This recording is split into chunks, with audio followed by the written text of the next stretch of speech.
BA द्वितीय वर्ष के आज के इस क्लास में आप सभी का स्वागत है।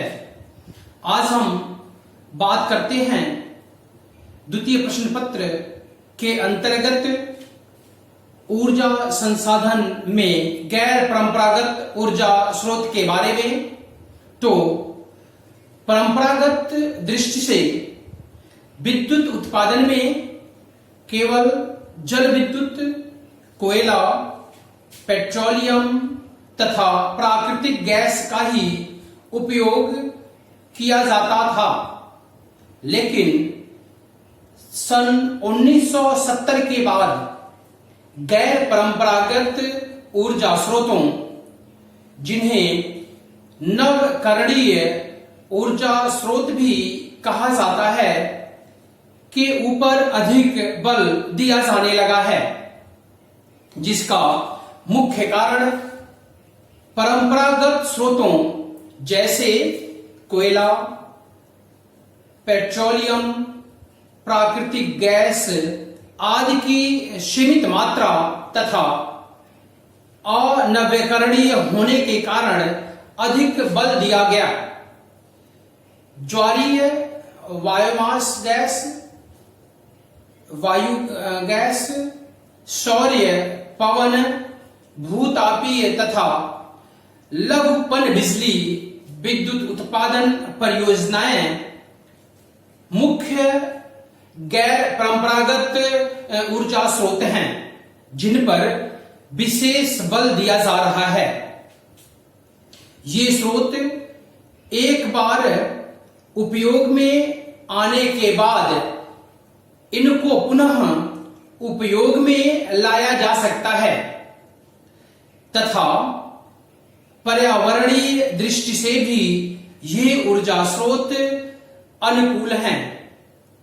गैर परंपरागत ऊर्जा स्रोत नवीकरणीय योग्य तथा अक्षय संसाधन होने के कारण वर्तमान में प्रत्येक देश इन्हीं के विकास पर सर्वाधिक बल दे रहे हैं।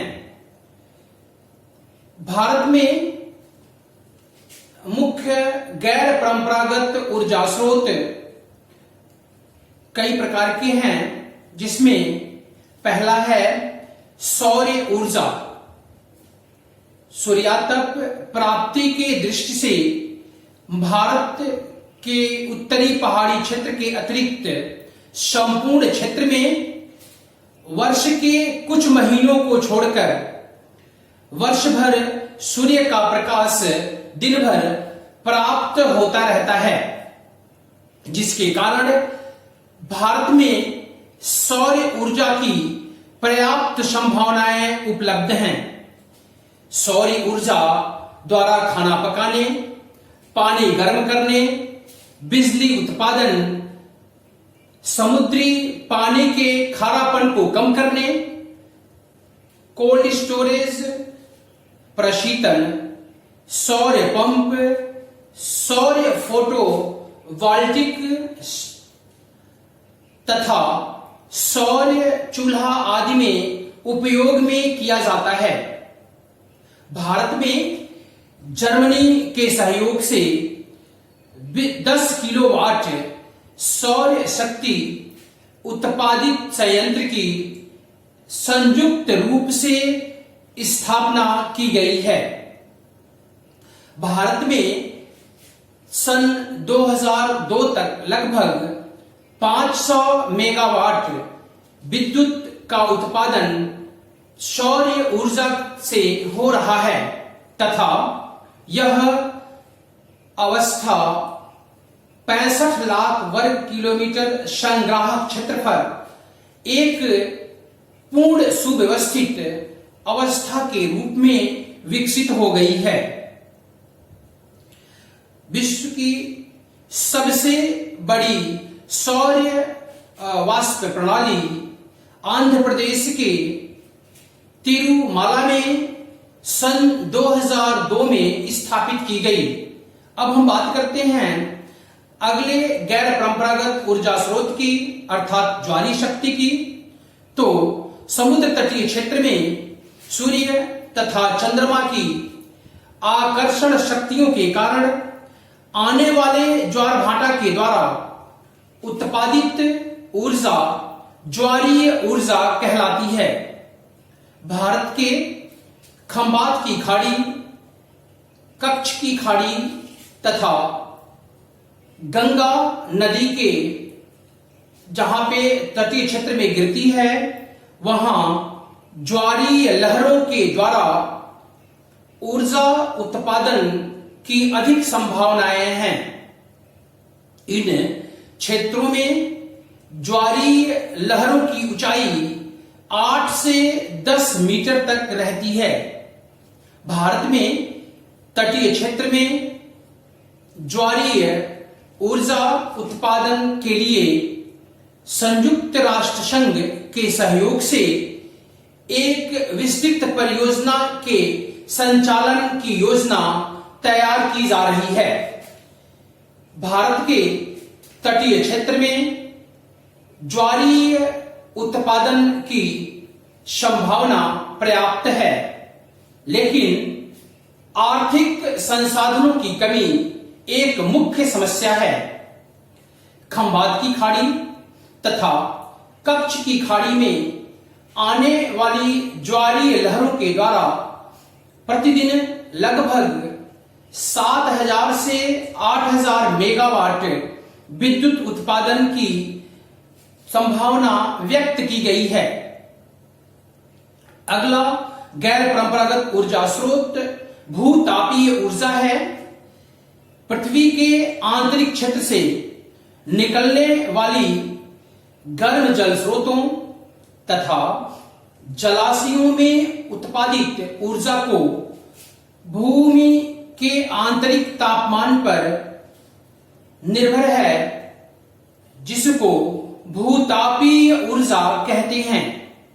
भारत में भूतापीय ऊर्जा स्रोत उत्तरी पश्चिमी हिमाचल के पर्वतीय क्षेत्र में, जम्मू कश्मीर के पूंगा, हिमाचल में पार्वती नदी घाटी तथा दक्षिण समुद्र तटीय क्षेत्र के पश्चिमी तट पर एवं छत्तीसगढ़ राज्य के तातापानी में भूतापीय ऊर्जा उत्पादन के लिए विद्युत संयंत्र का निर्माण किया जा रहा है। अगला गैर परंपरागत ऊर्जा स्रोत पवन ऊर्जा है। पवन ऊर्जा उत्पादन में भारत विश्व में 5वां स्थान रखता है। जर्मनी, अमेरिका, डेनमार्क, स्पेन आदि भारत से अधिक पवन ऊर्जा उत्पादित कर रहे हैं। भारत में पवन ऊर्जा उत्पादन की संभावनाओं 2488 मेगावाट है। तमिलनाडु भारत का अग्रणी राज्य है, जहां पवन ऊर्जा का सर्वाधिक उत्पादन होता है।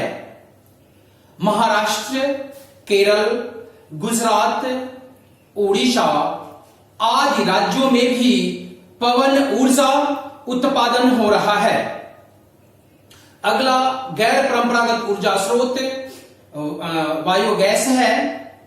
वर्तमान में बढ़ती जनसंख्या के साथ साथ घरेलू ईंधन की खपत के कारण ईंधन संबंधी साधन की कमी तथा साथ साथ पर्यावरणीय प्रदूषण की बढ़ती दर को कम करने के कारण बायोगैस का उपयोग प्रतिवर्ष तीव्र गति से बढ़ता जा रहा है।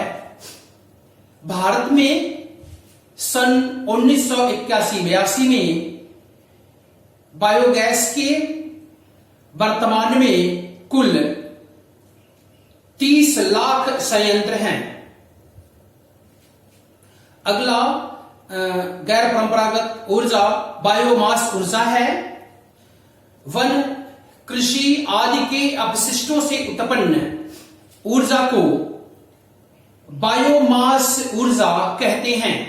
भारत में कृषि अपशिष्टता की अधिकता के कारण लगभग 19,500 मेगावाट बायोमास ऊर्जा उत्पादन की संभावना है, जिसमें से केवल 663 मेगावाट ऊर्जा का ही उत्पादन वर्तमान समय में हो रहा है।